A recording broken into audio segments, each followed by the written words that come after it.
Hello everyone, welcome to सबका topper 7th and 8th। आज हम लोग पढ़ेंगे other modes of nutrition in plants. हम लोग न्यूट्रिशन इन प्लांट्स को डिस्कस कर रहे थे, जिसमें हमने सबसे इम्पॉर्टेंट वे पढ़ा था जिससे प्लांट्स जो है अपना न्यूट्रिशन प्रिपेयर करते हैं, जो कि था फोटोसिंथेसिस। आज हम लोग देखेंगे कुछ प्लांट्स ऐसे होते हैं जिनके पास क्लोरोफिल नहीं होता, तो वो किस तरीके से जो है अपना मोड ऑफ न्यूट्रिशन कैसे डिराइव करते हैं। अब क्योंकि हमने देखा था, हमने हेटरोट्रॉफ्स को भी पिछले वाली वीडियो में डिस्कस किया था कि हेटरोट्रॉफ्स क्या होते हैं। अभी देखो थोड़ा सा समझ लो, फिर हम लाइन बाय लाइन स्टडी करेंगे, ठीक है। हेटरोट्रॉफ्स के बारे में हमने स्टडी कर लिया था कि हेटरोट्रॉफ्स क्या होते हैं। ऐसे ऑर्गेनिज्म जो किसी और ऑर्गेनिज्म पे डिपेंड होते हैं, या फिर डायरेक्ट कहो तो ऐसे ऑर्गेनिज्म जो प्लांट्स पे अपने फूड के लिए डायरेक्टली या फिर इनडायरेक्टली डिपेंडेंट होते हैं। तो यहाँ पर भी हम देखेंगे कि वो जिनके पास क्लोरोफिल नहीं है, ऐसे प्लांट्स भी हेटरोट्रॉफ्स ही कहलाएंगे। लेकिन क्योंकि ह्यूमन बीइंग्स हो गए या एनिमल्स हो गए, ये तो चल चल के चले जाते हैं कहीं पर भी, है ना। अपना लोकोमोशन होता है इनमें, ये चले जाते हैं। इनको ग्रास खानी है तो ग्रास के पास चले जाएंगे, जो चीज़ चाहिए फ्रूट्स वेजिटेबल सब ला सकते हैं, है ना। ये स्टेशनरी तो नहीं होते। लेकिन जो प्लांट्स होते हैं वो स्टेशनरी होते हैं, वो एक ही जगह पर रहते हैं, वो यहाँ वहाँ नहीं चल सकते। तो फिर ऐसी सिचुएशन में प्लांट्स कैसे जो है अपना खाना कहीं से ला सकते हैं। हेटरोट्रॉफ का मतलब क्या हुआ, जो कहीं ना कहीं प्लांट पे डिपेंडेंट है। तो ये चीज़ हम यहाँ पर डिस्कस करेंगे, ठीक है। और ये बहुत ही ज़्यादा इंपॉर्टेंट टॉपिक है, आपको वीडियो को स्किप नहीं करना है। और साथ ही में मैं ये कह रही हूँ कि जिन बच्चों ने पीछे की वीडियोस को नहीं देखा है, एक बार ज़रूर देख लेना, क्योंकि सारे टॉपिक्स बहुत ही अच्छे से मैं आपको समझा रही हूँ, ताकि आपको ईजीएस्ट मैनर में, ठीक है, ताकि जिनको समझ में सब तरह के बच्चे, जो जैसे भी जिस भी तरह के स्टूडेंट है, उसको अच्छे से हर एक व्यू से हम चीज़ों को समझते हैं, सारी चीज़ें स्टडी करते हैं, सारी एक्टिविटीज़, सारे डायग्राम्स, ठीक है। और आपको हमारे चैनल को सब्सक्राइब भी कर देना है, ताकि सारी नोटिफिकेशंस जो धीरे धीरे आपके 7th और 8th का सिलेबस इस पर अवेलेबल होगा, तो आपको सारी नोटिफिकेशंस मिलते रहें, ठीक है। आज हम स्टार्ट करेंगे other modes of nutrition in plants. कुछ ऐसे प्लांट्स होते हैं which do not have chlorophyll. देखो, there are some plants which do not have chlorophyll. कुछ ऐसे प्लांट्स होते हैं जिनके पास क्लोरोफिल नहीं होता। They can not synthesize their food. तो ऐसे प्लांट्स क्या करते हैं, अपने फूड को सिंथेसाइज नहीं कर सकते, खाना नहीं बना सकते। क्योंकि हमने क्लोरोफिल के बारे में पढ़ा था कि क्लोरोफिल बहुत इंपॉर्टेंट होता है फोटोसिंथेसिस की प्रोसेस में।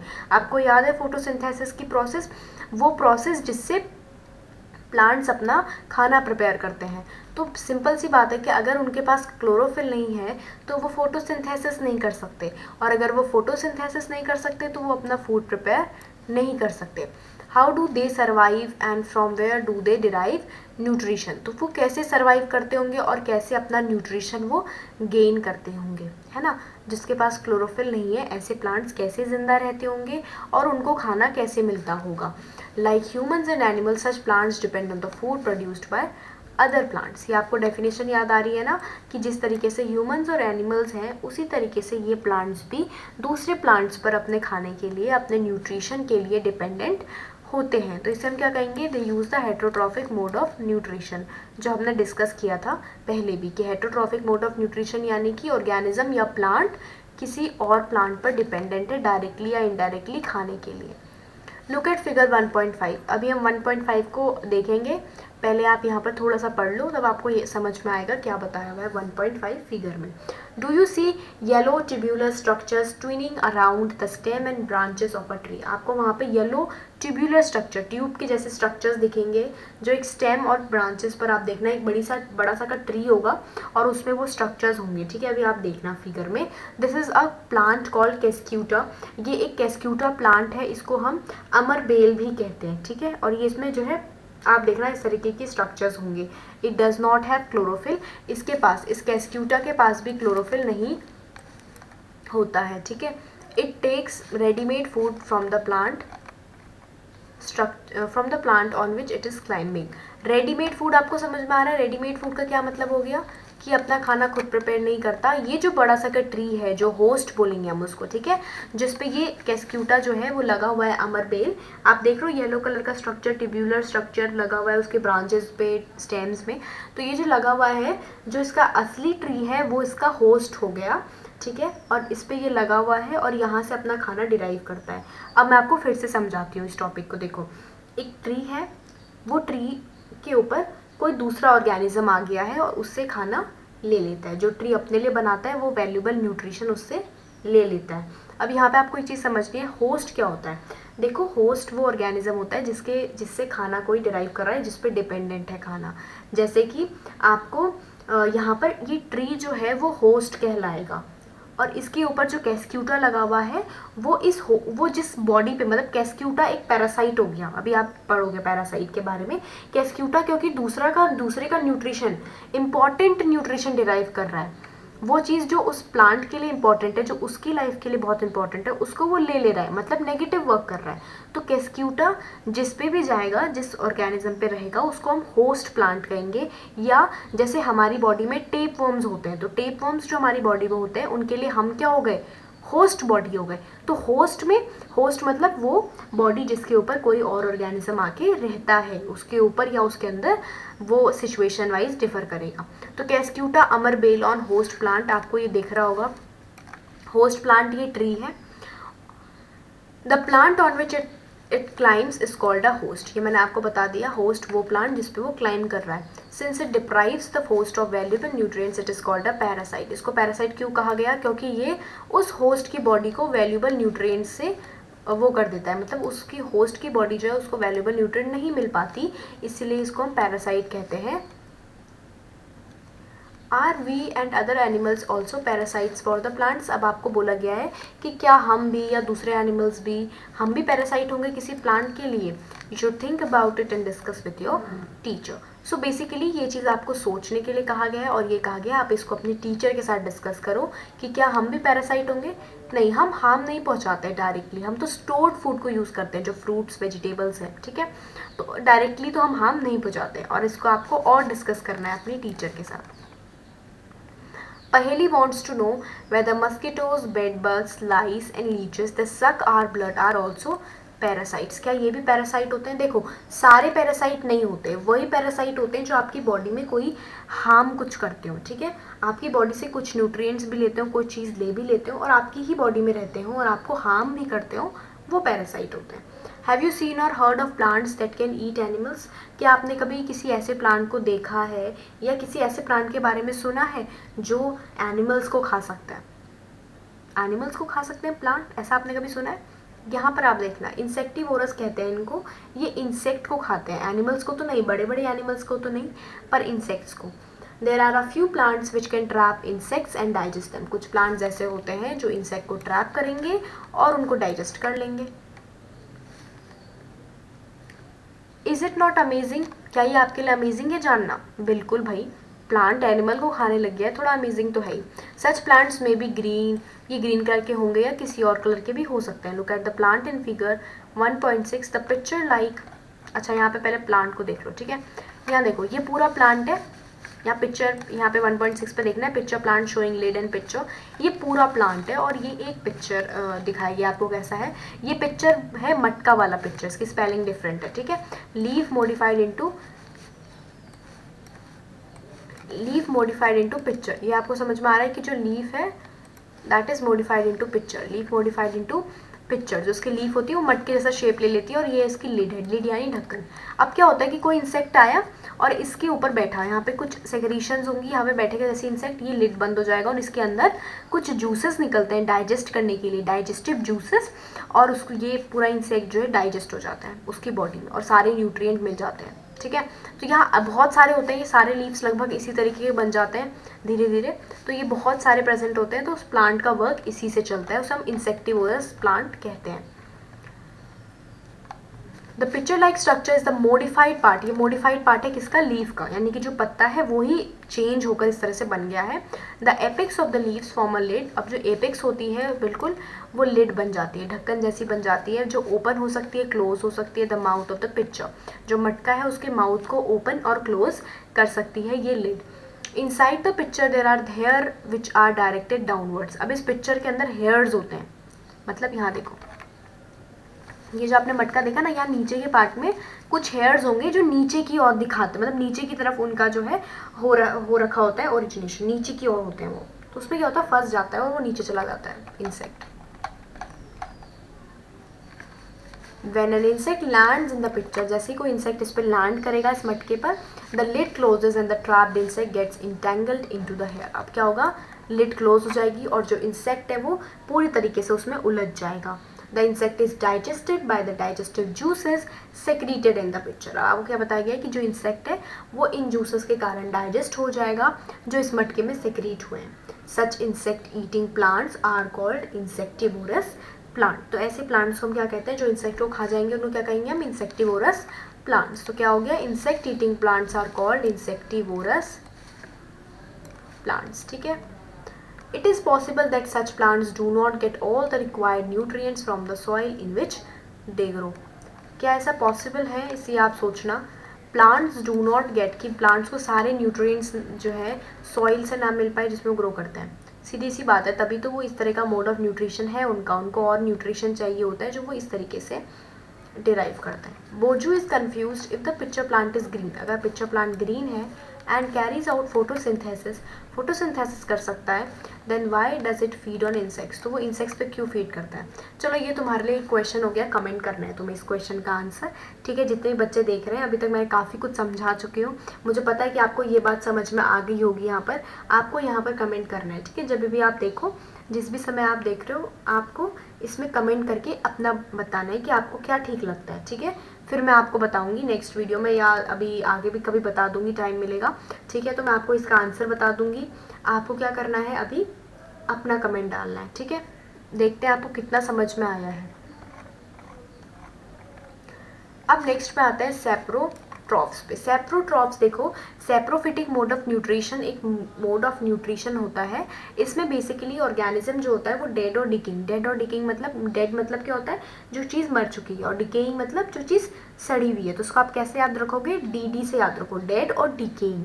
डेड और डिकेइंग जितनी भी चीज़ होती हैं उस पर ये ऑर्गेनिज्म खाते हैं। उसको खाते हैं मतलब कैसे, वो बहुत बड़ा कॉम्प्लेक्स सब्सटेंस होता है, इनकी बॉडी से जूसेस निकलते हैं कुछ, और वो जूस उसको कॉम्प्लेक्स को जो है सिंपल में कन्वर्ट कर देते हैं और फिर ये उससे न्यूट्रिएंट्स डिराइव कर लेते हैं। अभी हम इनके बारे में स्टडी करेंगे। You might have seen packets of mushrooms sold in the vegetable market. You may have also seen fluffy umbrella-like patches growing on rotty wood during the rainy season। अब देखो, आपने मशरूम के पैकेट्स तो देखे होंगे markets में, पहली line आपको बताती है, और दूसरी बता रही है आपको कि आपने जो है कहीं जो वुड, बड़ी बड़ी ट्रीज़ होते हैं उसके नीचे, या कहीं वुड होता है जो बिल्कुल गीला सा रॉट सा सड़ रहा होता है, वहाँ पर आपने देखा होगा अम्ब्रेला लाइक स्टफ पैचेस, बिल्कुल मशरूम जैसे ही ग्रो कर जाते हैं छोटे छोटे। आपने देखा होगा ये कहीं पर, देखो इस तरीके से आपने पैकेट्स देखे होंगे और इस तरीके से अम्ब्रेला मशरूम का देखा होगा। देखो जहाँ तक मिट्टी होती है और थोड़ा सा जो है टेम्परेचर वहाँ का रेनी सीजन होता है, मतलब थोड़ा सा ह्यूमिड क्लाइमेट, तो उस सिचुएशन में आपने ये देखा होगा।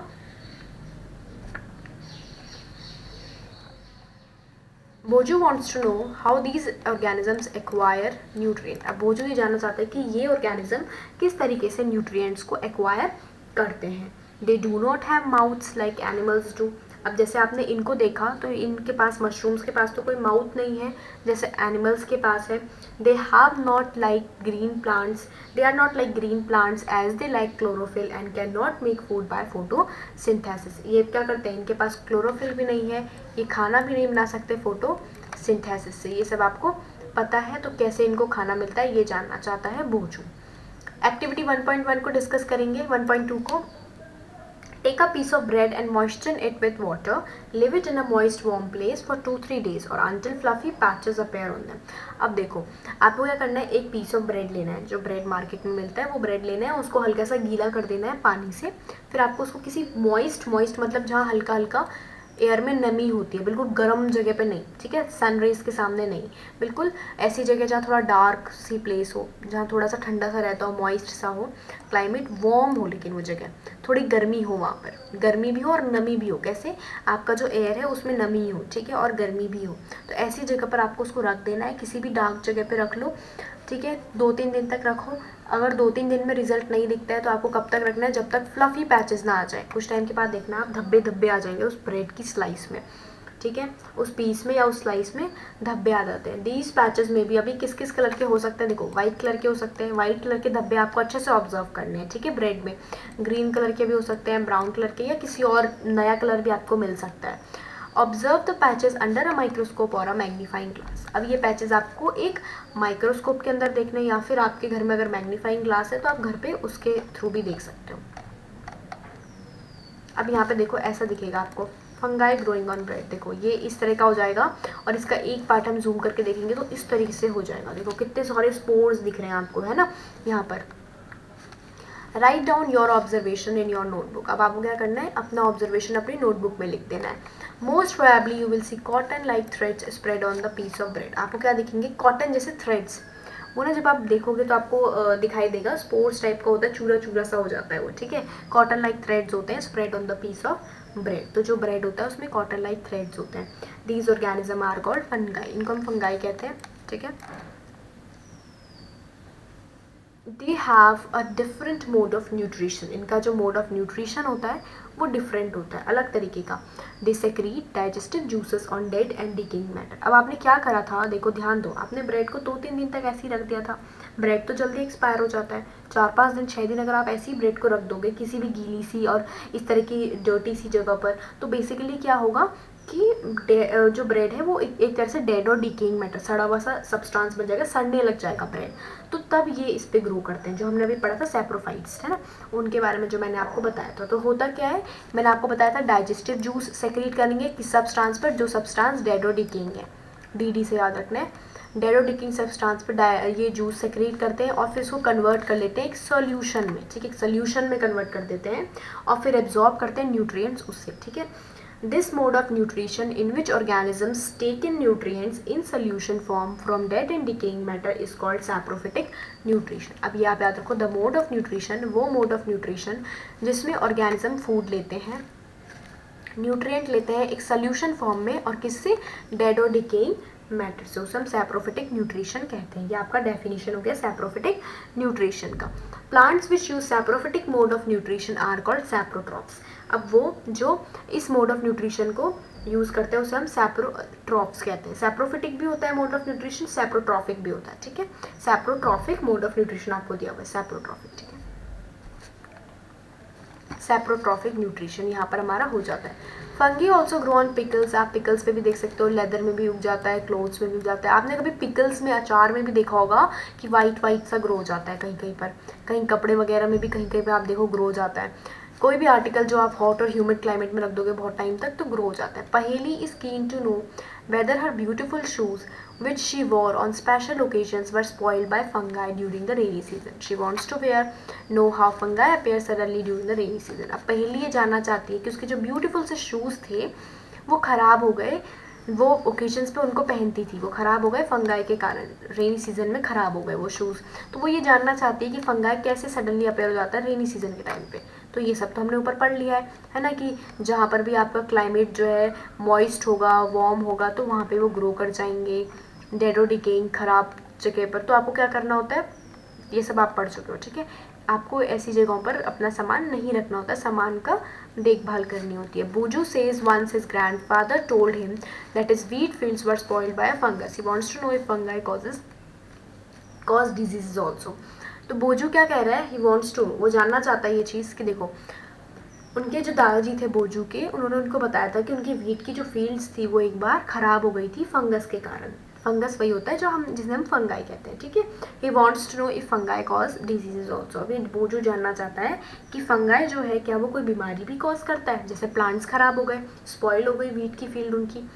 पहेली told him that many fungi like yeast and mushrooms are useful. अब देखो जो ईस्ट और मशरूम यूजफुल कैसे होते हैं, मशरूम्स तो हम खुद खाते हैं एक वेजिटेबल की तरह, और ईस्ट जो होता है जैसे फर्मेंटेशन की प्रोसेस होती है ईस्ट में, आपके जो बेकरी में केक्स वगैरह बनते हैं, बिस्किट्स या ऐसे ब्रेड्स वगैरह बनते हैं, तो वो जो फ्लफ़ी होते हैं ना, फ्लफ़ी से, वो ईस्ट के कारण होते हैं, ठीक है।